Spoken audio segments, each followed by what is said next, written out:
Marcos, chapitre 13. Alors qu'il sort du temple, un de ses disciples lui dit : « Docteur, regarde quelle pierre et quelle construction. » Et Yehoshua répondant lui dit : « Vois-tu ces grandes constructions ? Il ne restera pas pierre sur pierre qui ne soit détruite. » Et comme il était assis sur le mont des Oliviers, en face du temple, Pétros, Yaakov, Yohanan et Andréas l'interrogèrent en particulier. « Dis-nous, quand ces choses arriveront-elles, et quel sera le signe lorsque toutes ces choses devront s'accomplir ?» Et Yehoshua leur répondant se mit à dire : « Prenez garde que personne ne vous égare, car beaucoup viendront en mon nom, disant : Moi, je suis, et ils en égareront beaucoup. Et quand vous entendrez parler de guerre et de bruit de guerre, ne soyez pas troublés, parce qu'il faut que ces choses arrivent, mais ce ne sera pas encore la fin. Car nation s'élèvera contre nation, et royaume contre royaume, et il y aura des tremblements de terre en divers lieux, et il y aura des famines et des troubles. Ces choses ne seront que les premières douleurs.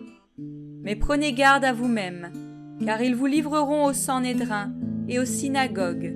Vous serez battus de verges et vous serez présentés devant les gouverneurs et devant les rois à cause de moi, pour leur servir de témoignage.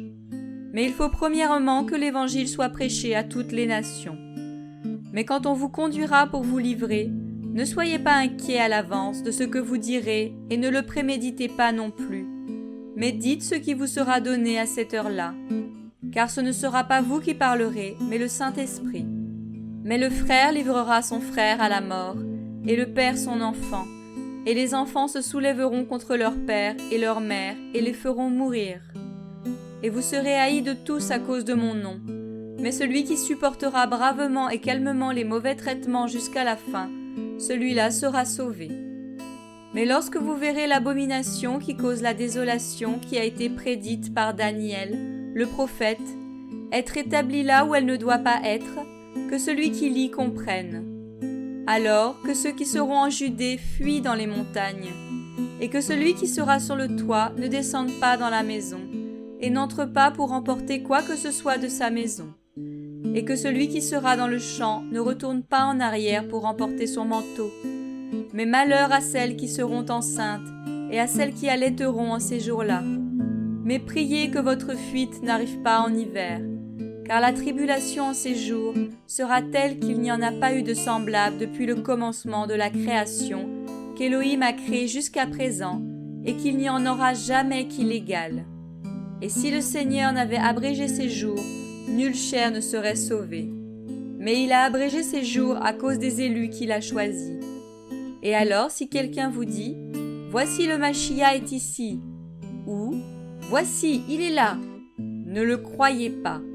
Car il s'élèvera des faux Machia et des faux prophètes, et ils donneront des signes et des miracles pour égarer, s'il était possible, même les élus. Mais soyez sur vos gardes, voici, je vous ai tout annoncé d'avance. Mais en ces jours-là, après cette tribulation, le soleil s'obscurcira et la lune ne donnera plus sa clarté, et les étoiles du ciel tomberont, et les puissances qui sont dans les cieux seront ébranlées. Et ils verront alors le Fils de l'homme venant sur les nuées, avec une grande puissance et une grande gloire. Et alors il enverra ses anges, et il rassemblera ses élus des 4 vents, de l'extrémité de la terre jusqu'à l'extrémité du ciel. Mais apprenez la leçon tirée de la parabole du figuier. Dès que sa jeune branche devient tendre et pousse ses feuilles, vous savez que l'été est proche. De même vous aussi, quand vous verrez arriver ces choses, sachez qu'il est proche, aux portes. Amen, je vous le dis, cette génération ne passera pas, que toutes ces choses ne soient arrivées. Le ciel et la terre passeront, mais mes paroles ne passeront pas. Or, pour ce qui est du jour ou de l'heure, personne ne le sait, ni les anges dans le ciel, ni le Fils, excepté le Père. Faites attention, veillez et priez, car vous ne savez pas quand c'est le temps. Comme un homme qui, allant à l'étranger, a laissé sa maison et donné autorité à ses esclaves, à chacun sa tâche, et il a donné au portier l'ordre de veiller. Veillez donc, car vous ne savez pas quand le Seigneur de la maison vient, ou le soir, ou à minuit, ou à l'heure où le coq chante, ou le matin, afin qu'il ne vous trouve endormis à son arrivée soudaine. Mais ce que je vous dis, je le dis à tous, veillez.